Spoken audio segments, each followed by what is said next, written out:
In relation to universal primary education, about 2 years ago, this was very slow. The achievement was very slow, especially in relation to women.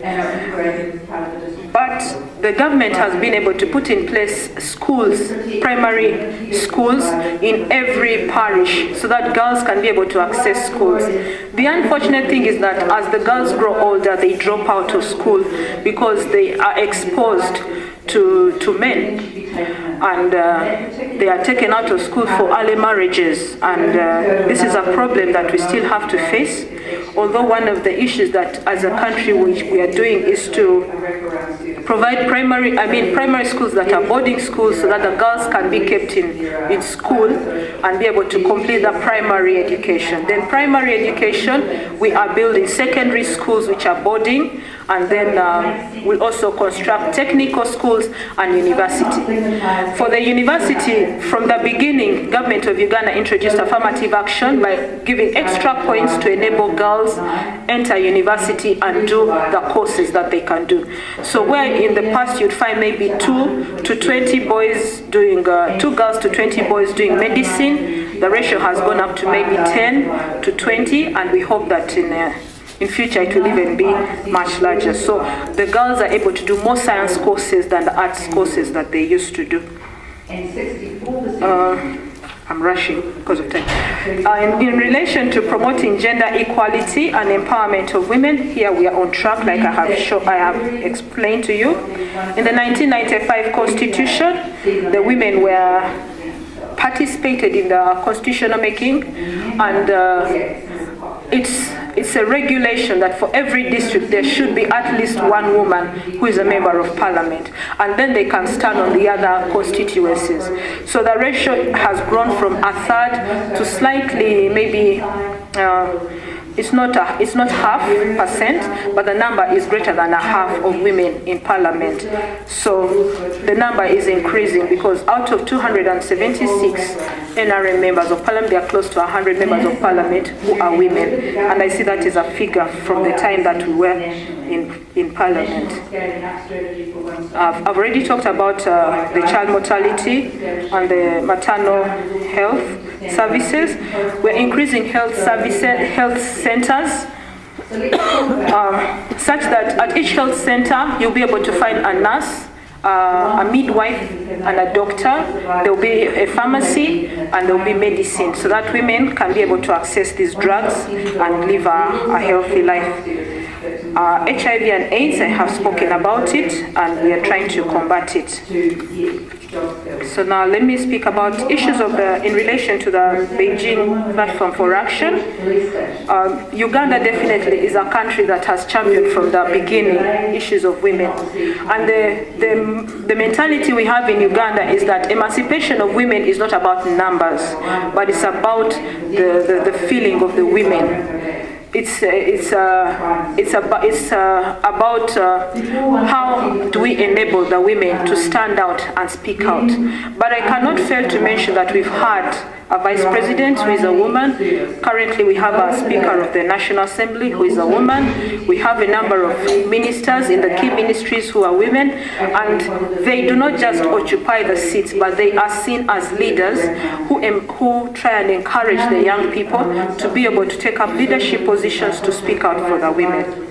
And so issues of women and poverty are being addressed. Education and training of women is being addressed. Women and health is being addressed. Then it brings me to violence against women, which is still a key issue. What kind of violence do we experience in Uganda? One of the worst forms of violence we have in our country is female genital mutilation. We have some cultures in our country whereby they circumcise women. Now, this circumcision is in 2 forms. In one tribe, they just cut off the clitoris. In the other tribe, they cut off the clitoris and the minora and seal it. And then it has to be cut when you are going to, on your marriage day. is able to sleep with you. And then, you know, and it's your mother-in-law who cuts that ceiling. So these are the forms that we have to fight on a regular basis. We have passed the law against female genital mutilation, but because it's a culture which has been from generation to generation, the cultural leaders are still not supporting it, and so it's a big struggle where we need everyone's help to help us fight female genital mutilation. Abuse of women by through beating is still an issue. 2 weeks ago, we lost a very brilliant journalist, a very young girl who was a good journalist, and it's because she was beaten by her ex-boyfriend just because he could not accept no, and it's because she was splashed with acid that burnt her up, and she was never able to recover, and we lost her. That's just 2 weeks ago. And these are the stories that come to the public. There are many others where women are battered, killed, and sliced. We had another worker, another young girl, just because the man could not take no, sliced her up and threw the body parts in different pit latrines, not even her parents' pit latrine. So these are some of the stories of violence against women where men cannot accept the word no. So we need a lot of support to be able to tell our men that when a woman says no, she actually means no. Because there they say, when a woman says no, she's actually saying yes. So what happens when I'm telling you yes? Do I have to put my legs wide open? So we need to encourage these men, just like my colleague Anna Marie was saying, to accept no. No means no, and yes is yes. I do not give you body language. If I want, I want. If I don't want, I don't want. The women, like I've said, are participating in the economy. I'm finishing. I know you're about to slash me off. Well, there are many other issues. The girl child. The girl child. I wouldn't be here if my parents did not educate me. And one of the things that I have been able to participate in is to encourage people to take their children to school. My mother went to school because her father wanted her to be somebody. And through that, she was able to take me to school so that because she wanted me to be somebody.